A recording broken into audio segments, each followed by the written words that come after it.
This is like a Chapel Rowan album in movie form. I know there's only been one Chapel Rowan album, but you definitely know what I mean. I am Yvonne's wife!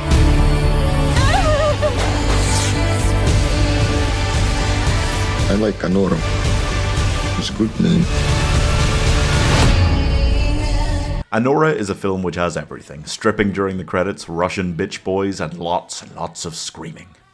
What do you mean that isn't everything? Annie is a stripper and all-round sex worker in her free time. She's looking for a big payday, and she gets one from a guy she meets in a strip club. Red flag. She's paid by a young Russian guy who's living off his parents' money. Red flag, to be his girlfriend for a week. Frankly, I think she undersells herself on the payment for the whole week, but whatever. And after a whole fun week with each other, they shoot off to Las Vegas, and he asks her to marry him. Red fucking flag. But it turns out he's maybe not such a great guy. Damn it. Who could have seen that coming? If only there'd been more red flags. Mikey Madison as Anora is one of the wildest, most surprisingly hilarious performances of the year. And it's made all the more surprising by the fact that I didn't realize how much this was going to be a comedy. I really thought it was going to be more dramatic than this. And it's not like total screwball comedy. It's got a lot of... I mean, it is an emotional powerhouse of a film. But... I mean, there are some scenes and sequences that are so shockingly funny. There is one sequence in the middle of the film with a home invasion after the Armenians find out that they're married. I think it's been burned permanently into my brain after just seeing it once. That is, you can't ask for much more than that. That's how good this film is. There are a few curveballs across the runtime of this. I think Igor was just a genius character. I loved Garnick and how just totally done with all this shit he was by about halfway. It was great. Anora is a marvelous character and a marvelous film.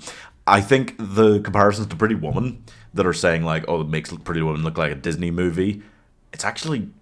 That is such a nail on the head, because this manages to still be a comedy like Pretty Woman while having just so much more depth to it, and that's really impressive. I'm not gonna get into a fucking war about which is the better film. It's Pretty Woman, but I do honestly, I wouldn't be that surprised if this won Best Picture. If if Everything Everywhere All at Once can win, why not this? I feel like this is a definitive work in a genre that hardly exists. The lives of sex workers. Why are all these criminal gangsters getting all the big movies? Why not more sex workers? Like, seeing them and their personal lives and how they commit these, crimes at the end of the day. They are in a lot of parts of the world still. That'd be quite interesting. Although, that's porn.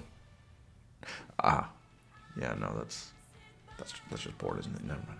Anora is pushing to be one of my favourite films of the year. As a white boy, it's hard to look past The Glory of June, but I'm going to be cheering for this as loudly at the Oscars next year as anything else. Yes, sometimes I actually watch the Oscars. I know.